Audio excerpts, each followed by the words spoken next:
Pernah dia itu lomba sama Harun Ar-Rasyid, siapa paling banyak pengunjung rumahnya di alun-alun. Harun Rasyid bikin khemah, dia bikin khemah. Tentu cerita ini bohong, yakini ini bohong, makanya ini bohong tenang. Makanya ini anekdot, hanya guyonan. Harun Rasyid karena dia raja itu ada apel, ada makanan macam-macam. Ya tentu pengunjungnya banyak. Batas akhir itu penilaian jam 12 malam. Abu Nawas tenang, satu pun nggak ada pengunjung, nggak ada makanan, nggak ada apa. Pas jam 12 rumahnya dia, kemahnya dibakar, orang ke dia semua. Dit menang dia karena jumlahnya, bahkan Harun Rasyid itu datang ke kemahnya dia karena lombanya kan pengumpulan massa terbanyak tit jam 12. Harun Rasyid pikirannya santri ya sugoi jajan nggak mesti teko, pikirannya gitu. Abu Nawas pikirannya beda, jenis ono kebakaran pasti datang. Wis dihitung biaya khemah sama hadiahnya banyak hadiahnya. Saya tuh pernah loh debat sama orang salah, debat gitu. Setelah saya mengutarakan sekian hadis, ada tuh Pak hadis tuh, waduh, harusnya kamu ngaji saya, ada debat tuh yang level, kalau nggak level tuh nggak boleh katanya. Itu kan ngeri. Makanya ini penting ya, kalau sampean tanya ingin jadi alim tafsir ya harus hafal Quran semua.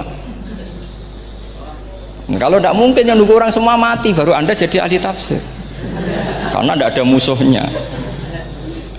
Tapi saya pastikan orang kafir pun bisa memahami Quran, yaitu tadi hatta yasma'ah kalam Allah. Sayyidina Umar tuh masuk Islam tuh gara-gara dengar adiknya baca Toha, ma anzalna alikal Qur'ana litashqa illa tadhkiratal liman yakhsha tanzilam mimman khalaqal arda was samawatil ula ar-rahmanu alal arsis tawa. Itu dia ma huwa bikalamil basar, tidak mungkin seperti ini karangan manusia, itu tidak mungkin.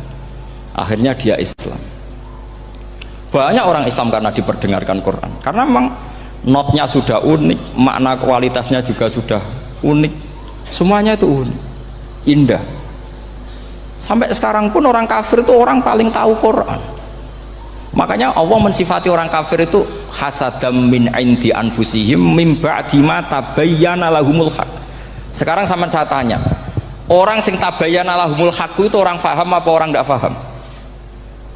Mereka orang kafir itu mengingkari Quran, padahal mim ba'di ma tabayyana lahumul haq, setelah kebenaran nyata bagi mereka. Nyata bagi mereka artinya orang kafir paham apa tidak paham? Paham. Cuma mereka punya penyakit hasadam min indi anfusihim.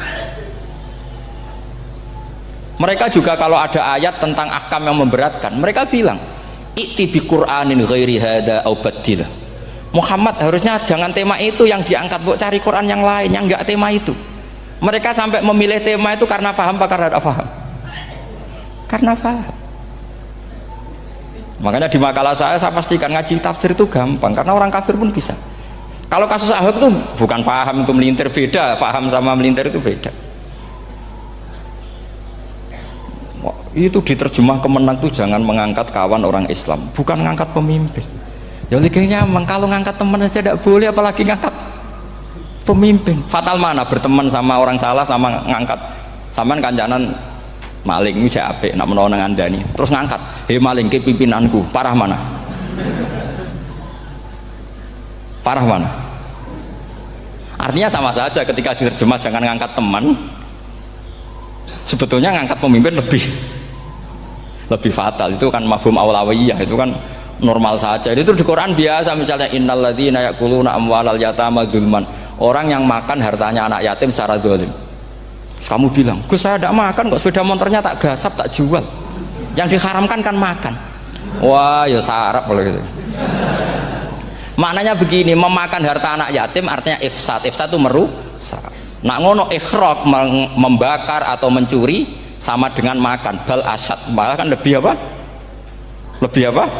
Dasar. Jadi yakuluna di situ tuh ba'dul amsilah, sebagian contoh min wujuhil ifsad atau min wujuhil ihlak. Jangan kok karena ayatnya makan, oh yang haram tuh makan, kalau nyuri gak apa-apa. Waya fatal. Itu kan sama dengan santri geblek ketika ada kiai necong, kowe mbek bojomu jogeman naboi. Suatu saat istrinya lapor lagi, "Pak Yai sekarang tidak naboi tapi nyadui." Karena naboi itu pakai tangan. Mereka pertama dilaporkan kiainya, "Pak Yai, suami saya itu sering memukulin saya pakai tangan gini. Jong jogeman naboi bojomu." Dia, "Pak Yai siap." Suatu saat istrinya lapor, "Pak, tetap benjut. Kenapa? Kalau nak niki disadui. Mergo pikirane sing haram nabok, nak nyaduk halal. Wah itu kan ngajak goblok bareng. Nah masalahnya di usul fikih kasusnya seperti itu. Makanya saya ini kadang ya maliki sekali. Kadang saya itu maliki sekali. Kadang ya. Misalnya begini, saya beri contoh. Ini yang kisah nyata ya. Ada seorang Arabi datang ke Rasulullah. Ya Rasulullah, ahlaktu. Saya ini orang yang rusak. Wa ma ahlakaka. Lalu yang bikin rusak kamu apa? Qal waqatu imro'ati fi nahari Ramadan. Saya menjima istri saya ketika masih siang. Fi nahari Ramadan, siang Ramadan. Walhasil Nabi tidak menyuruh hanya kodok, tapi menyuruh kafaroh. Kafarohnya itu merdekakan budak, atau memberi makan 60 orang miskin, atau puasa berapa? Puasa 60 hari. Atau urut merdekakan budak, atau puasa 60 hari, atau memberi makan sitina miskin. Oke, kita sepakat. Sepakat ya, hadis itu sahih dan diulang-ulang oleh ashabus sunan. Oke, riwayatnya agak masalah. Sekarang kita analisis maknanya. Sekarang sampean saya tanya, kalau anda misalnya sekarang jam berapa ini? Misalnya sekarang jam 9 kurang seperempat Ramadan, terus anda rokok atau anda ngopi, kepengen ngopi terus ngopi tanpa udhurun syar'iin, anda hanya wajib qadha apa bayar kafarah? Tidak sampean jawab. Rata-rata kiai kita, oh mau wajib qadha Gus karena gak jima. Sing seru kafarah itu nak jima. Kan ngombe kopi be jima beda.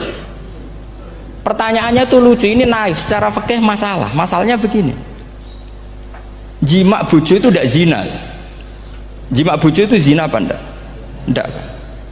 Berarti dengan makan bedanya apa? Sama kan, sama-sama amrun mubah, sesuatu yang boleh. Kenapa hukumannya berat? Makanya kata Imam Malik, enggak itu nilainya adalah hadku hurmati Ramadan bi ghairi udhrin syar'iyyin. Makanya kata Imam Malik, siapapun yang makan fina hari Ramadan, iftar apapun fina hari Ramadan bi ghairi udhrin syar'iyyin, maka hukumnya sama dengan jima fina hari Ramadan. Karena sama-sama ihlak ifsad hurmata Ramadan bi ghairi udhrin syar'iyyin. Loh enggak, ini ilmiah. Kamu udah harus cocok, tapi otak kamu harus percaya. Loh iya kan, beda kan. Saya secara nafsu tidak cocok, cek berarti. Tapi ilmiah saya setuju. Kalau Kiai Kandani itu kan pasti pakai badul amsilah, kan nggak mungkin semua contoh disebut. Cong penak melaku jogeman delok wedok iku mari setan. Mboten delok Mbah, nyekel lho malah parah to. Ndak bisa. Makanya ini masalahnya lafat. Ini kembali ke Imam Syafi'i bilisanin arabiyyim mubin. Ketika seorang kiai bilang cung jogeman delok cawe wedok adalah mengungkapkan al-muharramat. Bukan mentaksis yang haram itu hanya melihat. Saya ulang lagi ya, ketika seorang kiai bilang cung jogeman delok wedok sing haram, itu semangatnya adalah melawan keharaman, bukan mentaksis yang haram hanya delok. Itu di Quran normal semua, di semua lugat ya biasa. Itu kan sama seperti misalnya seorang bang ngasih uang cucunya, cung tak kayak duit 100.000, cung gue tuku es, terus gue mendingan nak ragu tuku es haram iki kan ngongkone tuku es. Lah kepen putumu mati kan nyeben 100.000 gue tuku es. Ya mulai dulu istilahnya nak bange ke ibu tuh cung 100.000 gue tuku es. Cara wong kuno. Nah, maksudnya gue pokoknya umumnya cah cilik senane es cuma nyebut. Ya sudah seperti itu. Sama seperti Quran menghentikan begini. Ini memang salate yang fikih dulu, yang pokok-pokok. Di antara yang enggak boleh dikawin adalah wa antasma'u bainal ukhtaini illa ma qad salah. Kamu enggak boleh menikahi Sri dan Zainab, kakak beradik. Sudah sepakat nggih? Fi nikahin wahid enggak boleh al jam'u bainal ukhtain. Jadi mbaknya kamu kawin, adiknya kamu kawin fi nikahin wahid. Tapi nak ngeduni boleh, berarti kan dengan waktu yang berbeda. Quran hanya menyebut itu. Kemudian Rasulullah zaman Sugeng itu hanya nambahi wala binal mar'ati wa ammatiha wala binal mar'ati wa kholatiha, juga agak boleh menikahi ponaan plus buliknya, baik bulik dari bapak yaitu ammah maupun bulik dari ibu disebut apa? Kholah. Kemudian ulama fikih merasa ada yang kurang, ditambahi lagi Dua perempuan yang andekan yang satu itu lelaki kok haram nikah, berarti haram jam'u fi nikahin wahid. Misalnya cucu rabibahnya boleh enggak? Enggak boleh kan? Berarti kalau sampai ngumpulkan cucu dan mbahnya fi nikahin wahid juga enggak boleh. Tapi orang yang waras itu tidak akan nyalahkan Quran ketika tidak lengkap. Wa antasma'u binal ukhtain ila ma qad ini tidak lengkap. Yang haram kan tidak hanya jam'u binal ukhtain, termasuk mengumpulkan cucu dan mbahnya. Karena Quran nggak mau dengan logika tidak waras itu tidak mau. Taruh saja orang itu rata-rata mbahnya kan umur 70 tahun, cucunya umur 17 tahun. Kebayang nggak kamu nikahi sehingga adik kan boleh bareng, mesti kamu milih bareng. Makanya Quran hanya bakas wa antasma'u binal ukhtain, karena yang mungkin masih menggugah selera itu dua. Tapi kalau cucu sama mbahnya itu, kalau ada yang masih selera kan ya sarap itu. Tapi fikih sebagai kaidah tetap menerangkan termasuk yang haram jam'u adalah bainal mar'ati wajad datiha. Paham juga maksudnya? Artinya ketika menyebut itu tidak jaminan merangkum semua hukum, tapi ba'dul amsilah. Fa'innal akila yaktafiya bi isyaratil ba'di, karena orang kalau punya akal diisyaroi sebagian sudah paham. Ini penting kalau aturakan. Jadi ini penting. Nah bayangkan sekarang banyak gerakan-gerakan ahli Quran katanya, tapi nggak memahami ilmu usul fikih. Quran ra ono ya wis. Nang Quran ra ono cerita harame asu, nak ngono asu ya halal. Ora ono Qurane. Sing ra ono iku tekem ora Qurane kok aneh-aneh. Itu kan sama terus sampean misalnya tadi jam 09.00 Ramadan tambah uzurin syarian terus mangan mie rokokan. Itu kan melecehkan Ramadan binguri uzurin syarian. Karena melecehkan hurmata Ramadan kena sanksi separah itu. Jangan kamu terus bilang, tapi Nabi hanya bilang masalah jima fi nahar Ramadan.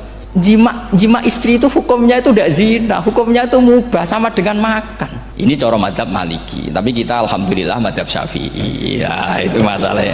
Berhubung itu menguntungkan sami'na wa ta'na. Nah, itu. Tapi saya sendiri dalam konteks ini, saya itu ya sangat-sangat Syafi'iyah, sangat-sangat Syafi'iyah. Dalam banyak hal sangat-sangat Syafi'iyah. Tapi dalam banyak hal kadang-kadang saya ya Maliki. Ya, itu kan kalau sampean tanya kenapa gitu, ya hikmahnya baca banyak saja. Karena yang Syafi'i itu ya karena bacanya hanya Syafi'i. Itu bukan fanatik, itu keterbatasan. Jadi itu beda, itu namanya tidak fanatik, itu keterbatasan. Itu beda sekali. Jadi kita harus ngaji yang banyak. Saya itu termasuk utang ya sama Imam Syafi'i itu baca kitab Ar-Risalah. Itu kitab yang kadang satu ulama baca sampai 500 kali. Yaitu Imam Syafi'i itu dalam kitab Risalah itu begini, ini termasuk ulumul Quran yang paling penting. Muqaddimahnya begini, wan nasu sinfani min awalil amri, wan nasu sinfani. Ketika Rasulullah datang membawa Quran itu manusia hanya ada dua, al kuffar sing dari jenis ahli kitab dan kuffar dari jenis yang tidak ahli kitab. Bahkan tidak ada orang Islam zaman itu. Pertama Nabi jadi Nabi itu adakah pendengar yang Muslim? Kan tidak ada, semuanya ahli kitab.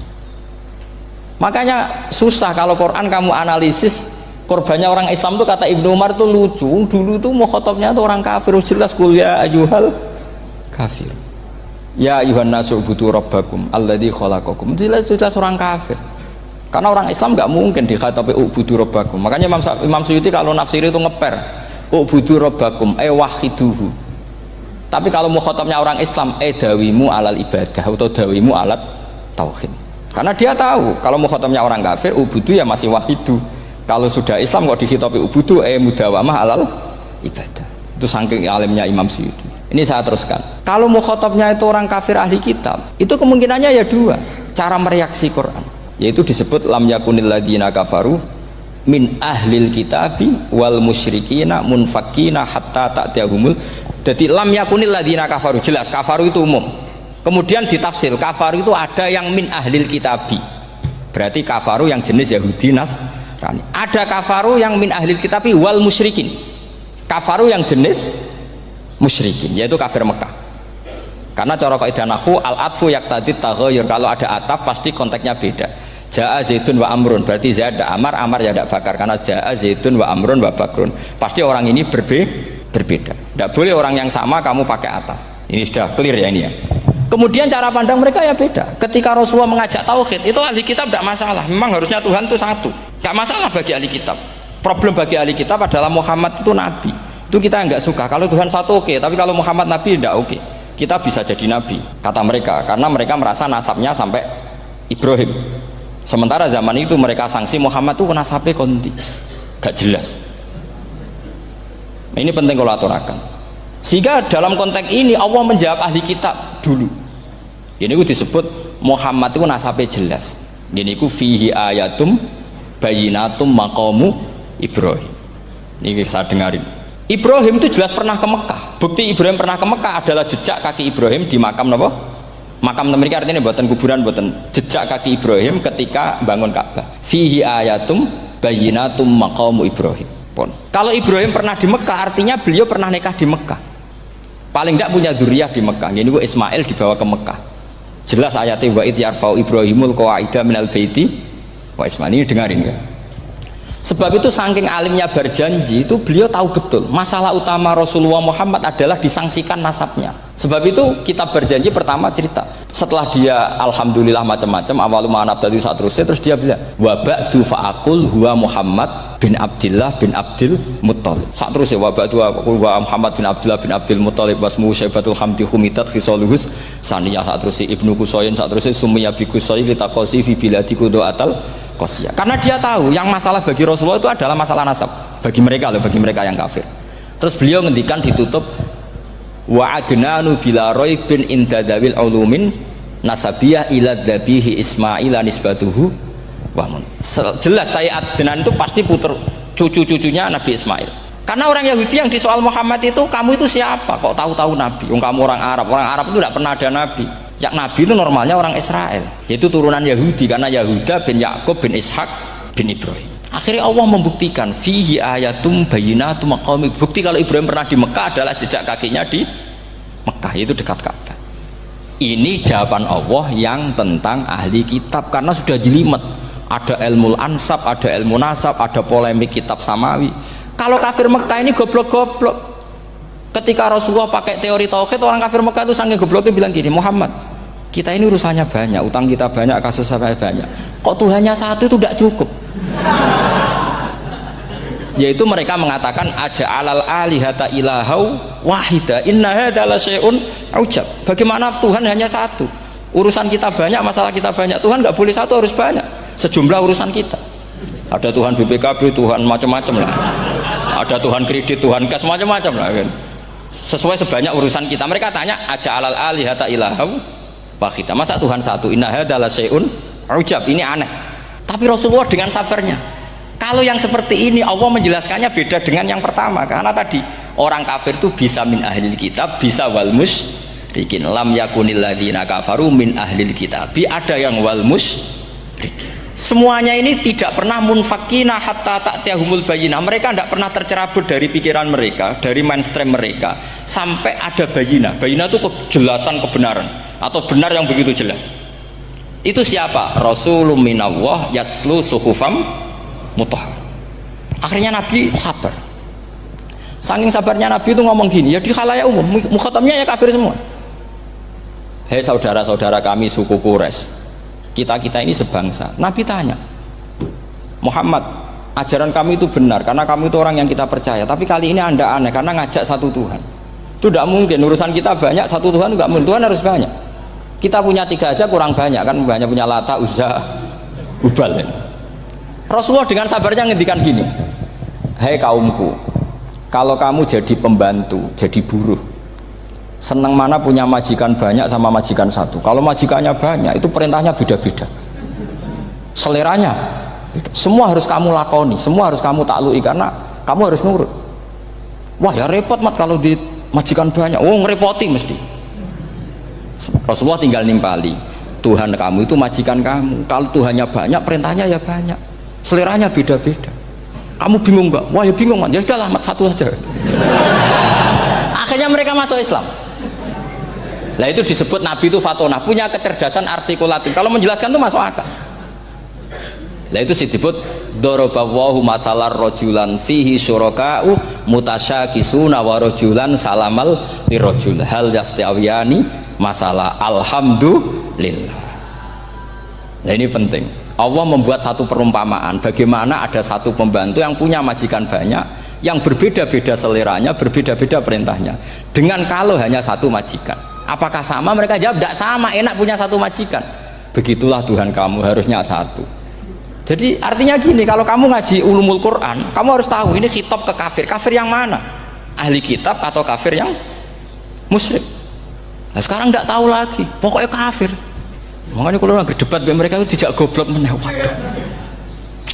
Makanya sama tidak usah ketularan goblok sing pun gimpun sing wis goblok ora usah ditambahi mun kathah dan ini pun. Ya karena kita ngaji jelas Qur'annya kan lam yakunil ladzina kafaru itu masih ada min lil bayaniyah atau min li bayanil jinsi. Kafaru itu sapa? Siji min ahlil kitab, dua kafaru sing wal musyrikin. Dua-duanya tidak pernah munfakina hatta ta'tiyahumul bayinah. Mereka tidak akan tercerabut dari pikirannya sehingga ada bayinah. Bayinah itu siapa? Rasulun minallah yatslu sufam. Nah, ketika Nabi menjelaskan asal usul nasabnya bahwa Sayyid Adnan itu ila Ismail, Ismail jelas putra Nabi Ibrahim, mereka terus baru iman karena ada fihi ayatum bayinatum maqamun apa? Ibrahim. Karena kalau sampean iskal, misalnya saya iskal dengan ini kan malah membingungkan. Kalau kamu terkenal pinter iskal kita gobloke. Nah wis pinter kok iskal gitu. Jadi saya niru ilmunya Abu Nawas. Abu Nawas sudah bisa pidato, nggak bisa pidato. Suatu saat dipaksa pidato sama khalifah itu. Hei para hadirin, kamu pinter apa goblok? Nah mereka pinter, mau ngandani wong pinter, terus pinter kok jangan ngandani gitu. Akhirnya hadirin itu kan karena seneng sama Abu Nawas itu seneng. Ya sudah Abu Nawas, kalau gitu kita goblok. Aku mau mengambil wong goblok. Akhirnya terus wassalamualaikum warahmatullahi wabarakatuh. Jadi itu Abu Nawas juga bisa pidato, tapi dia tahu saja caranya menyelesaikan masalah. Jadi itu Abu Nawas. Jadi ya orangnya kacau tapi cerdas itu, makanya jadi guyonan. Sebenarnya Abu Nawas itu figur yang nyata, tapi tidak senaif yang diceritakan orang-orang di anekdot itu. Ya, beliau itu orang soleh ketika era Harun ar-Rasyid. Tapi ya tadi karena banyak cerita yang macam-macam. Abu Nawas itu makanya ini cerita anekdot, jadi riwayatnya nggak jelas tapi lucunya jelas itu. Jadi itu dia itu mangkel punya tetangga profesor ahli astronomi. Adiknya aku mau iso omong tok. Abu Nawas mau pinter molak-malik omong kan masyhur itu, dia cerita hari Senin tanggal sekian lihat Abu Nawas di alun-alun mau terbang. Orang lihat semua itu Abu Nawas itu ya sudah di podium ya gitu-gitu tok. Kok nggak mau terbang-terbang? Ya mau itu ya tidak. Wassalamualaikum warahmatullahi wabarakatuh. Yang bilang Abu Nawas terbang siapa? Abu Nawas mau terbang. Yang namanya mau itu ya tidak. Pernah dia itu lomba sama Harun ar-Rasyid, siapa paling banyak pengunjung rumahnya di alun-alun. Harun Rasyid bikin khemah, dia bikin khemah. Tentu cerita ini bohong, yakini ini bohong, makanya ini bohong tenang. Makanya ini anekdot, hanya guyonan. Harun Rasyid karena dia raja itu ada apel, ada makanan macam-macam. Ya tentu pengunjungnya banyak. Batas akhir itu penilaian jam 12 malam. Abu Nawas tenang, satu pun nggak ada pengunjung, nggak ada makanan, nggak ada apa. Pas jam 12 rumahnya dia, kemahnya dibakar, orang ke dia semua. Dit menang dia, karena jumlahnya, bahkan Harun Rasyid itu datang ke kemahnya dia. Karena lombanya kan pengumpulan massa terbanyak, dit jam 12. Harun Rasyid pikirannya, santri ya guys, sugoi jajan, nggak mesti teko, pikirannya gitu. Abu Nawas pikirannya beda, jenis ono kebakaran pasti datang. Wes dihitung biaya khemah sama hadiahnya banyak hadiahnya. Yang ahli falak ini punya ilmu yang rasional, yang pinter sekali. Dia ilmuwan bahwa bumi itu bulat-bulat. Nah saya lagi tren meyakini bumi flat nih, yo kacau nih. Gara-gara penjelasan sing sepihak. Nih gua nganggur. Lah wong ilmuwan kok sentimennya perkara wedi duit, nggak boleh ilmuwan menyebut sentimen apa? Uang. Akhir bumi itu bulat-bulat, jadi kalau anda jalan ke timur terus nanti ke titik yang sama. Abu Nawas paham karena dia memang nggak ahli sains gitu. Suatu saat si profesor ini kemalingan, malingnya melayu ngetan, terus minta tolong sama Abu Nawas, kejarlah maling itu. Kemana? Ke timur. Dia ngejar ke barat. Ditanya sama profesor, saya udah bilang larinya maling itu ke timur, kalau ngejar ke barat nanti ketemu di titik yang sama. Akhirnya profesornya ngerti, oh ngenyek tuh. Jadi, nah khawatir saya nanti kalau santri-santri tidak pinter ilmu, terus pilihannya ilmu kayak Abu Nawas, jalan pintas tadi. karena belajar falak jelimet, belajar faraid apa jelimet, ada aul, ada roh, terus semua ada masalah yang ruwet-ruwet, terus akhirnya mau olah bicara. Ini musibah, innalillahi wa inna ilaihi raji'un. Itu tidak boleh. Quran tidak mengajarkan itu. Quran tetap mengajarkan ilmu meskipun ada nilai seninya. Ya tadi nilai seni tadi, misalnya Allah mencontohkan darabawu masalah rajulan fihi syuraka. Terus kedua uniknya Quran itu begini. Setelah dipikir itu nyata-nyata lebih detail. Misalnya begini, ketika Allah mencontohkan ba'udah itu nyamuk. Itu orang-orang kafir itu bilang gini, ya Muhammad, Tuhan Anda kehilangan stok ilmiah. Sehingga contoh itu enggak yang dahsyat tapi sekedar nyamuk. Wong nyamuk kok digawe contoh. Mbok ya contoh itu dinosaurus, tak jerapah, tak apalah yang keren itu. Mosok contoh apa? Nyamuk. Terus Allah menjelaskan innallaha la yastahi ayyadriba napa masalam ma. Contoh apa saja? Apa saja itu ditafsiri ba'udatan fama fawqaha, entah itu nyamuk fama fawqaha atau yang di atasnya nyamuk. Maksudnya di atasnya itu fil killah atau fisighor, atau yang di atas nyamuk, yang lebih kecil ketimbang nyamuk. Sekarang saya contohkan kata Rasulullah, contoh yang kecil saja. Nggak usah bikin nyawa, nggak usah, itu terlalu mustahil. Seorang pemahat patung, terus kamu pesen, Pak, aku gak eno patung gajah, mesti muni sanggup. Tak muni, Pak, gak eno patung gajah, ukurannya ya semestinya gajah. Oke, tapi Pak, aku gak eno patung nyamuk, ukurannya ya sak nyamuk. Kira-kira sanggup apa enggak? Artinya ketika Allah gawe nyamuk itu lebih sulit ketimbang gawe gajah apa lebih mudah? Lebih sulit. Karena nyamuk yang sudah kecil, dia punya alat kelamin terus seberapa juga? Alat kelaminnya juga tetap harus ada lubangnya, terus seberapa juga? Temen saya malah ada yang cangkem elek bilang gini, lalu ya punya kumannya seberapa? Nah ini pentingnya ngaji akal. Kamu jangan hanya bilang, wow dinosaurus, jerapah, seru nyamuk. Nah karena orang sudah ada itibar dengan nyamuk, didatangkanlah nyamuk banyak. Sebenarnya nyamuk banyak itu mergo mangkel, gak diperhatikan itu. Terus